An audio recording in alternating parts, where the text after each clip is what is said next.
Hello,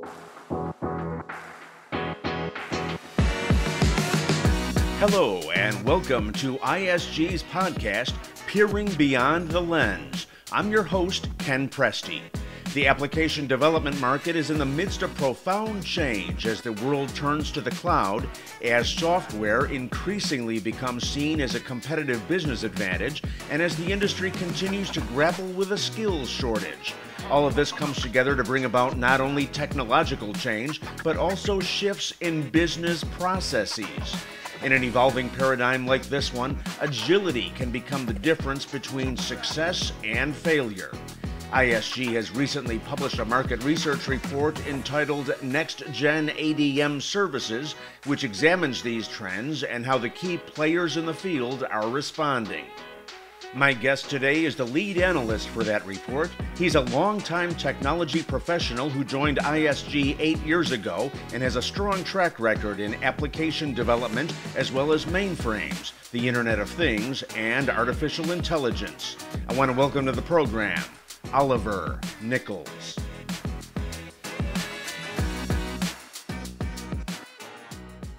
Oliver, I want to welcome you to the show. Application development is our topic today. This is a report that just came out recently and one that you've been doing for the last 4 years.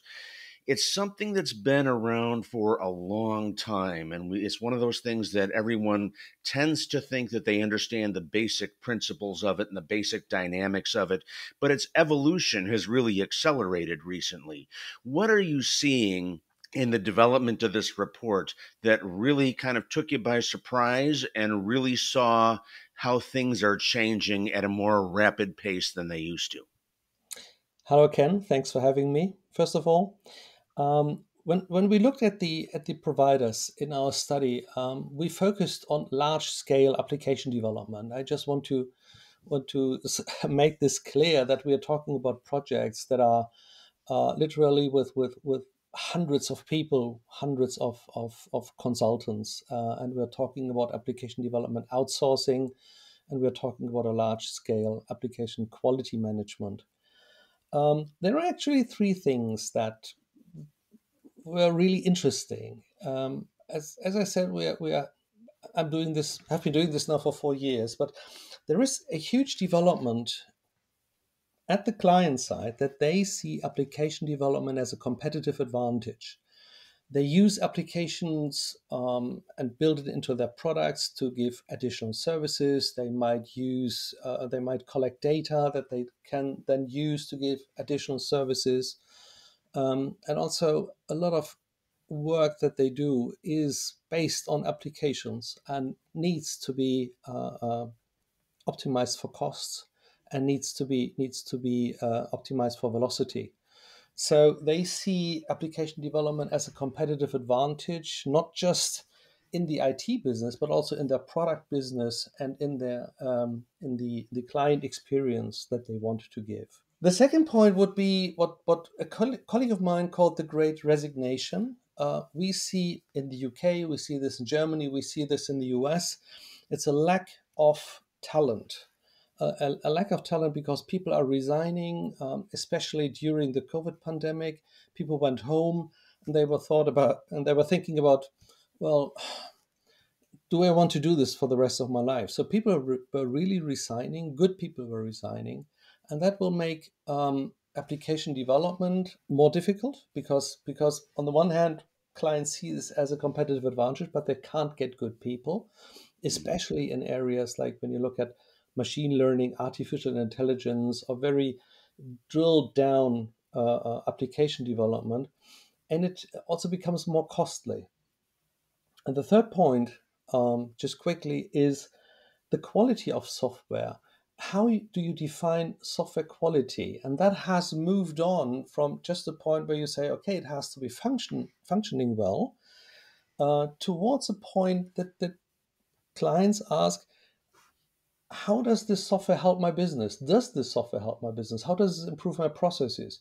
So the software quality process begins much earlier at the business process optimization, where we think about, okay, what kind of software do we need for those business processes?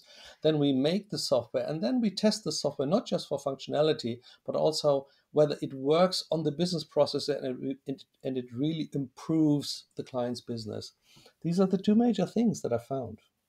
So I'm seeing 1 and 3 is kind of going together because you've got the issue with respect to software as as a competitive differentiator, plus this quality aspect that comes together. So there's a couple of things going on here. Some of it is technological, some of it is a little bit sociological because they are looking at software in a different way. It's not just table stakes anymore. What do you think has inspired this shift? I think this shift is inspired by the data that we are getting everywhere, partly also by the IoT business, by the Internet of Things. I always have this as a German, I have this example of a car where you collect a lot of data while the car is driving, and you're using this data on the one hand to check the health of the car and the health of the system, and but on the other hand you can use software and you can use programs to give additional services to the client, even change your business model just by not selling you something as fixed and built in, like heated seats, but selling you the service of heated seats. That means that you don't make your revenue just once when you sell the car, but you have a continuous revenue source out of the car, even when the owner changes. And I think these developments, together with 5G, together with modern networking, and with cloud computing, they are driving a lot of change. Cloud computing is the other big changer in this market. Um, Clients are openly discussing how much do I need on premise? How much do I really need on premise? And I see this in Germany. I also see this in the UK. Clients do not cling to their systems anymore, but they openly discuss costs. They openly discuss the positive advantages they have through cloud computing. And this drives a lot of application development market as well. Let's go back, if you will, to the aspect around the advanced technologies impacting the market because you've got this shift in terms of the software being looked at as a competitive differentiator. You've got people resigning their jobs. You've got advanced technologies that, in many respects, can step in, at least to a certain extent. How is this reshaping the way technology is built and delivered and used overall? Maybe this is more of a crystal ball question, but where do you see all this going? What we have seen, what we have looking back, what we have seen is that the market is slowing down. The on the one hand, there is a huge demand at demand at the client side. On the other hand, the market for application development is slowing down. There are other reasons for that. One is the inflation that we see these days. One the a reduction of the overall market, of the overall business that we see these days, because a lot of projects have been stopped. A lot of projects have been stopped through COVID also because people weren't just working on them; they were at home and they were focusing on keeping their business up and running. This is one point, but when we look into the future, I would say we have a higher concentration of larger providers going into the business, and we are seeing some large providers who are buying smaller providers and who are growing just by acquisition, but growing by very strong acquisitions. And on the other hand, what we see is also we have a lot of niche providers, smaller providers that are more localized, that are more focusing on very specific technologies, very specific capabilities, and they are growing very strongly. And we see the large providers not wanting to cover everything, but Mhm. just expanding their partnership networks with smaller providers, with startup companies, with universities and academia, and then deliver those services as a team. Okay, so what does it mean? Because when, the point you just made with respect to you have the niche players, you can go a couple of different directions with them. A lot of them are actually getting bought up through mergers and acquisitions, and then there's a lot of partnering going on. What advice would you give to enterprise decision makers in terms of planning out their IT roadmap, given this constantly shifting landscape where a lot of different companies could conceivably be involved in their IT infrastructure that actually were not there before? I would certainly tell them to understand software development first. So they need to understand how software development drives their business. How can it become or make a better competitive advantage? Um, and the next step after that, after they understood how software development can change not just their business processes, but maybe also their business model, or parts of their business model, or open new markets to them, then they will find out their demands, and then they will have to look for companies who are capable to meet those demands. And it depends then whether I want to get into a whether maybe I am a big corporation and I'm talking to big corporations about year-long strategic business contracts. But on the other hand, I might just go into pin projects and find specific companies who can work on those point projects. But I think the first step would really be understand the software development and how it influences my business in the long term, in the next 5 or 10 years. But do you think that companies can do this dispassionately? Because on the one hand, there's the opportunity to grow and the opportunity to evolve. On the other hand, they've got systems that are basically optimized and processes that are optimized for what is already there, recognizing, of course, that they're not quite as beholden to the legacy systems as they were in the client server days, as they move to the cloud. But are they doing a good job of looking at this, assessing their options in a fair and in a neutral way, and then being able to take the next steps, which then of course need to be backed by some sort of a return on investment that's measurable? Majority of the market in the moment is really based on return on investment projects. Hmm. That is absolutely correct, and then also a large portion of the market is also being driven, for example, by managed application development services. So I completely give up myself application development and hand it to someone who is taking care of it for me as a managed service. So it really depends on how much software influences your business, and in which way software influences your business. Another way of looking at it, and we haven't touched that subject yet, is to integrate low code and no code platforms, and to build a system of what's called citizen developers, meaning people in the line of business who have the tools to create their own software quickly and in accordance with the general rules the company has for software development. Yeah, that would be another way actually to tackle the problem.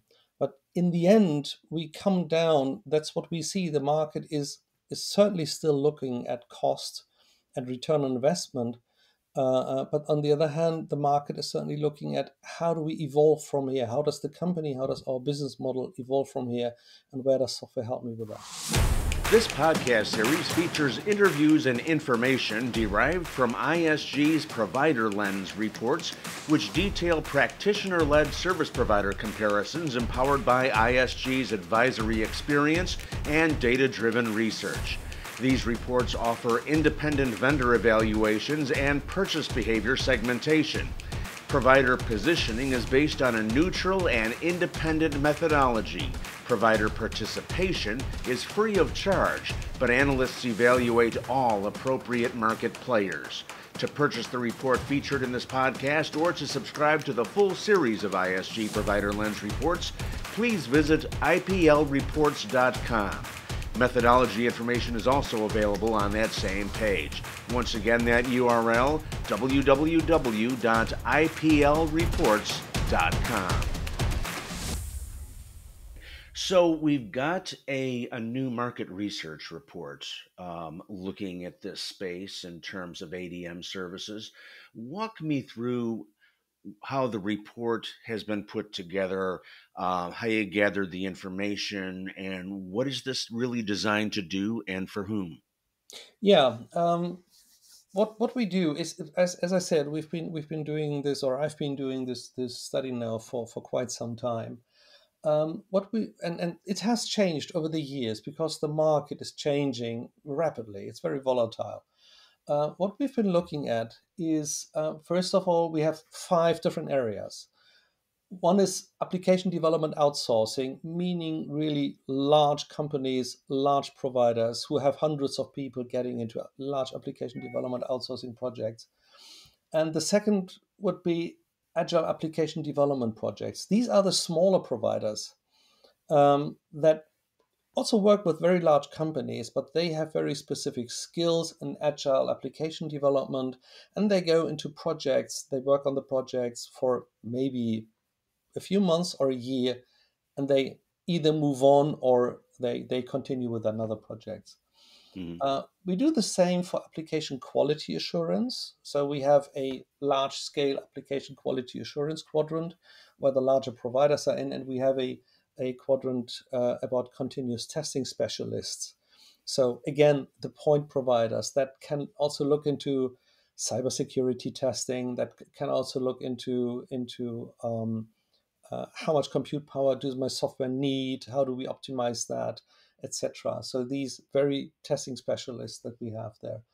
And the last area would be application managed services, meaning offering application development as managed services. So these are the 5 areas that we're looking at. All right, so I'm looking at these 5 areas, and I see that even though they are different, they are also similar in some ways in terms of how they go together. Explain to me, if you would, how the totality of this report, taking into account these 5 different areas, how this all comes together to help the enterprise buyer make the right decisions.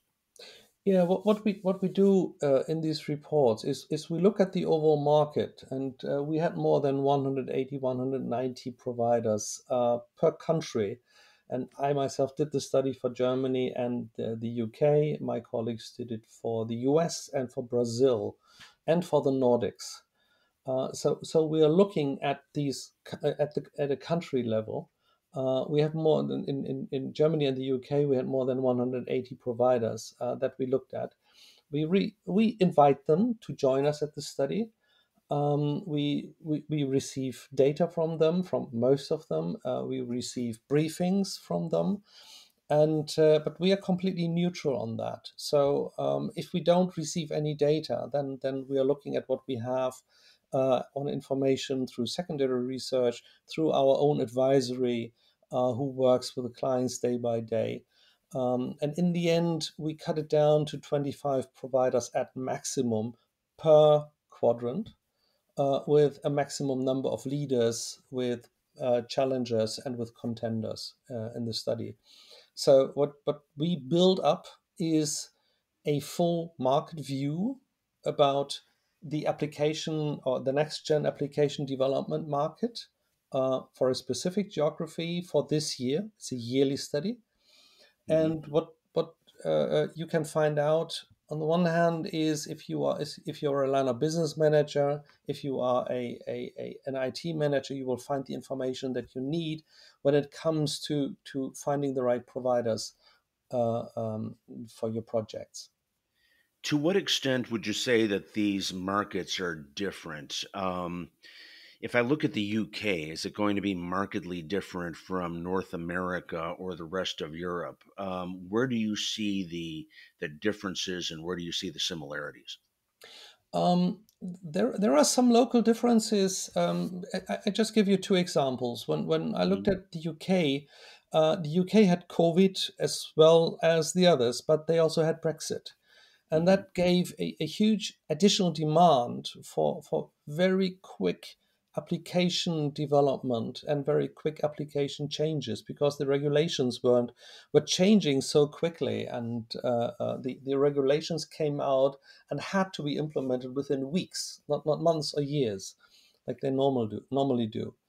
Also, through Brexit, we saw some drain of people, additional drain of people who were from the continent, and who then had to go back or weren't allowed to work there anymore or weren't interested to work there anymore. And in Germany, this is another example, which is a different example. You have cultural things, like for example, in Germany, we prefer to speak German, and we also prefer to have the people closer to us. So German companies very often do not accept offshoring to an extent that, for example, American clients would do. Mhm. Or we this is why many of the providers have European nearshoring companies. It's easier for us to work with somebody that is 1 hour away, but not that is 10 hours away. This is Yeah. just a cultural thing. We also like to speak German. As I said, we like to speak German. We like to have the people that we directly work with speak our local language. So there are differences, and also there are certainly differences in how the providers are present in our markets. We have some providers that are very strong in the US, that might be strong in the UK, but have very little market share in Germany just because their business structure and how they do their business. So the quadrants are looking very different, partly. So once you pull in all this information, you begin to assess, or I guess weigh out these different vendors in terms of their various strengths and capabilities and market positions, and you distill them or place them into a quadrant. And this is an industry that loves quadrants, obviously. Tell me more about how you do that and how you segment that. We have two major axes in the quadrants. One is the competitive strength, and the other is the portfolio attractiveness. This is what we are looking at, and both of these axes have a number of factors that weigh in. It's a huge file. It's a huge data set that we are looking at. So each axis has some seven major areas that we look into, and then additional, or they are divided into certain data. So when we look at the competitive strength, we look at how is the company present in the market, how are they seen by their competitors in the market, and also how many people do they have locally to work with? What is their local presence? Are they working out of one office? Are they working out of 10 offices? And when it comes to portfolio attractiveness, it is the capability to deliver this offering in the market, and also things like innovative powers, strategy. How are they doing? What technologies are they using? They use AI? Do they use machine learning, etc., etc., or very specific latest technologies, platforms, accelerators, and tools for the specific solution we are looking at? So I'm guessing that the artistry focuses on developing what belongs in each quadrant. And then once you get to that point, you can pretty much plug in the vendors where they belong based on the information that you've accumulated. Yes, this is what we do. This is what we do. We receive a lot of information from the vendors, because it's certainly also their interest to give us the data, because it helps us to give them the correct rating in the matrix, and this helps us very much. But again, we are also talking a lot with our advisors about it. Each development team has a number of advisors directly in the team that work together with the research analysts and the lead authors to create a matrix that is absolutely neutral and that is as correct as possible. Here are the key topics in ISG's Next Gen ADM Services report, which offers a deep dive into the companies that can help you navigate these trends.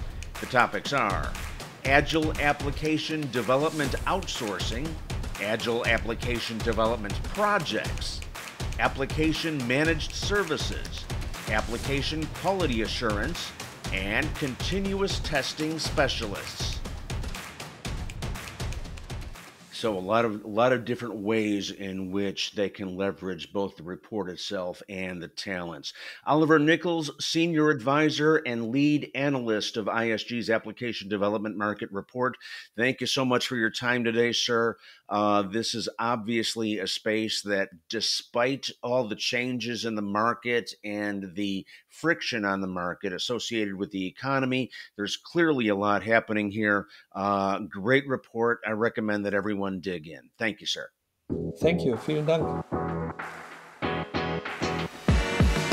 And thank you for Peering Beyond the Lens, an ISG podcast featuring interviews and information derived from ISG's Provider Lens reports, featuring independent vendor evaluations and purchase behavior segmentation from throughout the IT industry. I'm your host, Ken Presti. To purchase the report featured in this podcast or to subscribe to the full series of ISG Provider Lens reports, please visit iplreports.com.